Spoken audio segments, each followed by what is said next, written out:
some superstitions, when a child doesn't talk, is to give a people के पत्ते पे थोड़ा घी लगा के मुंह में डाल दो और बच्चा बात करना चालू हो जाएगा. Parents who complain that, my child is 4 years and my child is not speaking clearly. What are some of the speech and language developmental milestones we should be watching out for? But I started at birth. It's like 1 hour. Right. Just go once to a developmental pediatrician or a speech therapist or an occupational therapist. Right. All it takes is 1 hour.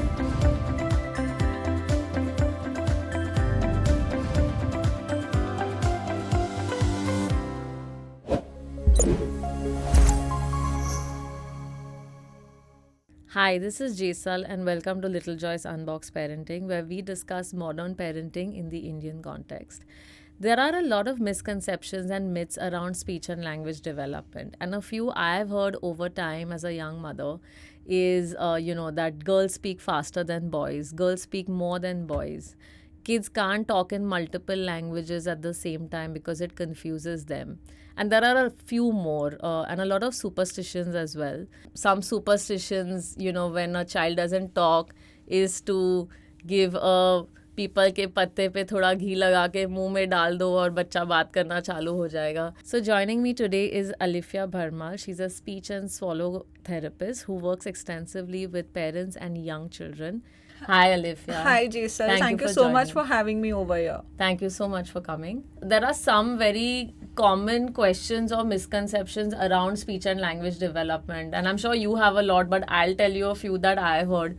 Which is, one is that boys don't talk as fast as, as quickly as girls.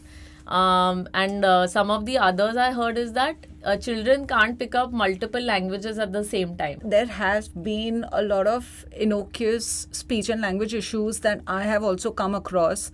And this is a very common myth that you have just spoken about, that, a child can't speak more than one language at a time. Yeah. But the critical language age for a child to develop any speech and language issue is around 3 to 7 years. And the child can be exposed to multiple languages at one time. Yeah. Another issue that you just mentioned, that boys will be boys, my boy is not talking. My girl child developed language much earlier than my boy child. Is there it's absolutely okay, it's normal. It is true that boys and girls develop speech and language at different rates. But speech and language problems are a little more common in boys than it is in girls. Okay. There are also more myths like, my child cannot focus on a toy at one go. He keeps shifting. He wants to play with multiple toys, or he's too scared of his teacher, so he's not speaking very clearly. So these are very common myths that I have come across during my course of my practice. And it's all indicative towards a speech and language delay. Yeah. So as a parent, I think all of us have an inbuilt gut instinct, and we know when something is wrong or something is off with our child, but we choose to sometimes ignore it entirely. So what, according to you, is the reason why parents don't seek out help or support when they notice some sort of developmental issue with their child? So as parents, we all have a gut instinct. It's a sixth sense. Yeah. And we feel that we want to believe that nothing is wrong. But because we know that something is wrong, we want to convince ourselves that we are overreacting. So many a times, we get carried away and we want to convince ourselves that nothing is wrong. And we want to believe our peers and family members, whatever they say, that, we want to believe in their explanations. Yeah. But we have to understand there is a difference. Yeah. So it is speech and language development starts beginning by 6 months to 1 year. And if you notice any subtle signs in your child, it is best to meet an expert at the earliest. So as part of the community, one of the mothers had posted once that, her 3-year-old daughter used to speak in sentences and speak to a lot of the family members fluently. And then as she turned 4, she completely regressed and stopped talking. So from speaking full sentences, she went back to speaking just 1 or 2 words. So, what do you think, is the diagnosis of something like this, and does it really need a speech therapist? So, communication, when it develops in children, it is always need based communication. Like, for example, the child would say ball, water, milk. Everything is need based. Yeah. Okay. So, as the child keeps developing speech and language, it then transfers into normal language stimulation. And there are certain kids having where they fail to develop this language stimulation and their communication is yet persistent to need based communication only. Oh, okay. And it is best to take an expert opinion again, as Yeah. I mentioned.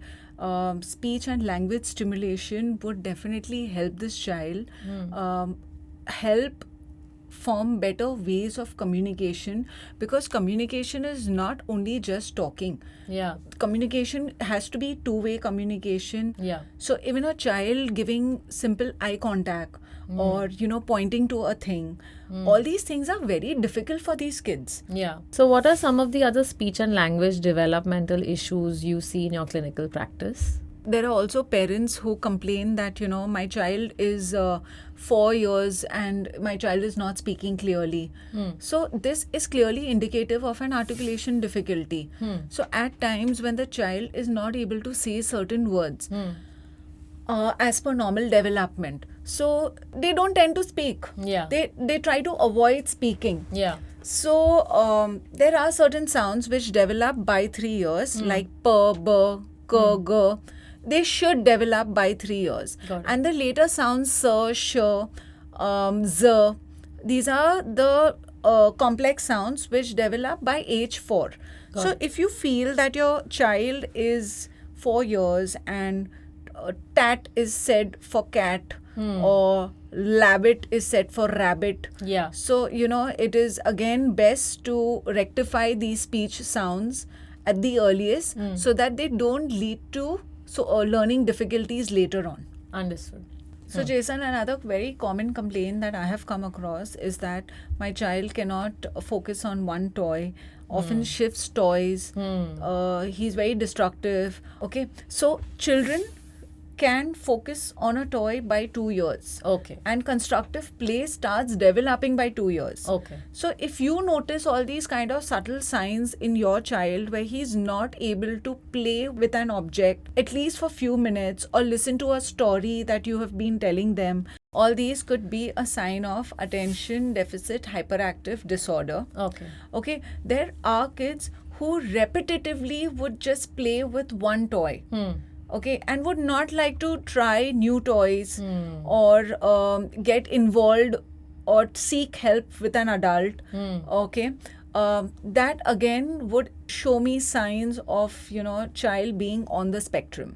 On the autism spectrum. On the autism Okay. spectrum. Another common misconception that I have come across during my practice is that my child is imitating his friend and that is why he's stammering, or he's got a very strict teacher and that is why he's not speaking clearly. So stammering is when a child starts talking, there is a lot of spurt of vocabulary developing in the child. And by age 2.5, 3 years, if the child is undergoing disfluencies, it is normal disfluencies. Okay, so you need not take intervention for that. But if it persists beyond 3.5 to 4 years, that's when you need to take an expert opinion and seek help for fluency. I actually knew a child who used to stammer, and that child used to live in a large joint family, and the very doting grandparents used to say, so in Gujarati, there's this term called lad. Matlab, like, she's talking like that because she's kind of spoiled with love in the house. Yeah. So she's stammering. Yeah. And that girl was 6 and stammering. And I was like, no, that is not because of the 10 of you being doting and loving towards her. That is a speech issue. Right. So sometimes we find, as adults, we find this very cute. Oh yeah. Okay, The so lisp. the and lisp we stammering. find, yes, Yeah, the yeah. lisp, the articulatory errors Yeah, we yeah. find is very cute. Yeah, yeah. But no, it is Yeah. the child needs help. Yeah. And as with very young kids, as therapists, we do not sit and teach the child how that child has to do correct breathing and how the child has to speak. But we use a very child-friendly aids, fun-centered, and we teach the concept of smooth and bumpy, where we make the child aware, and we make the child realize that when he is speaking fluently and when he is being little bumpy. Understood. So the child can start identifying Correct. for The child- themselves. correct. Okay. So that is why early intervention would be very ideal if you have noticed subtle signs of disfluencies in your child, which have persisting beyond 3.5 to 4 years of age. Understood. So, as parents of young children, we have certain milestones, right? So, when they start to crawl, when they start to sit at 6 months, when they start to play a certain toy independently, and all of these are milestones, right? And language is a big milestone. But somehow, because it's also a brain developmental and cognitive milestone, we tend to be a bit laxed. So, we'll say, I've heard this that all kids are different. He doesn't talk, he'll end up talking, or everybody talks eventually, तो सब बात करते हैं. Which I find a bit scary, because I'm okay personally. I'm okay if my son doesn't run the fastest or he's not an athlete. But I would be very, very concerned if my son is not talking properly, right? Because that's the basic need of a human being, is to communicate and to communicate well. So, as parents of young children, what are some of the speech and language developmental milestones we should be watching out for? So for the first 3 months, okay, after birth, the child should be localizing to sounds, should be giving you social smiles, should be responding to names, cooing, babbling. All this develops by, the child starts responding by the first 3 months. By first 6 months, okay, the child tries to sit independently. There is more of babbling, okay, reduplicated babbling. Okay, you will start noticing post that jargon speech start developing, and by the first year of birth they start saying their first word. Ideally it develops by that time, plus or minus deviation of few months is dependent on child to child. By 2 years they start speaking two-word utterances. Okay. And by 3 years, definitely good complete sentences. A child can converse in a nice 3 to 4 word utterance. What about multiple languages? Can a child pick up multiple languages simultaneously? Can pick up multiple language, but it is always advisable for one parent sticking to one language. Yeah. So that's what I think. My son has picked up Hindi from his grandparents, English from us. So whichever language has been most exposed to, the child tends to pick up that language faster. So some of the things that I feel we did as young parents, right? What I was doing subconsciously, which I wasn't really aware at that time, is essentially letting him say the most important word of the sentence. So almost playing like a fill in the blanks with him throughout the day. And this happened because my mom was a stroke patient who lost her speech when she had her stroke. And to empower her to get her speech and her confidence back, I would essentially frame the whole sentence and let her say the most important word of that sentence. So if she, for example, wanted to eat pav bhaji for dinner, I would say that the cook has come, today we'll make your favorite dish, which is, and then she would say pav bhaji. That's something what you did was absolutely correct. And a lot of times as parents, we give in very easily. Okay, we don't give them a chance to communicate. When we refrain ourselves and when we ask need-based communication, when we ask them to, when we use a lot of questions, okay, the child actually attempts to convey what he wants to convey to us. So, yes, modeling. Instead of directly asking, what is this? What is that? Open-ended questions. You rather, if you know that your child is having difficulty in giving an answer or is not aware about that particular word, you speak for the child. instead of saying, what is that? That is a red pom-pom. Oh, you want the red pom-pom? Yeah.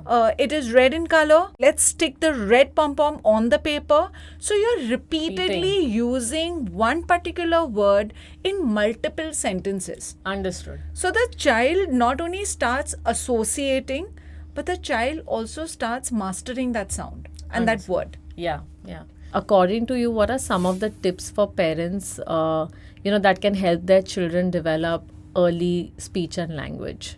So keep your utterances short, keep your sentences small, okay?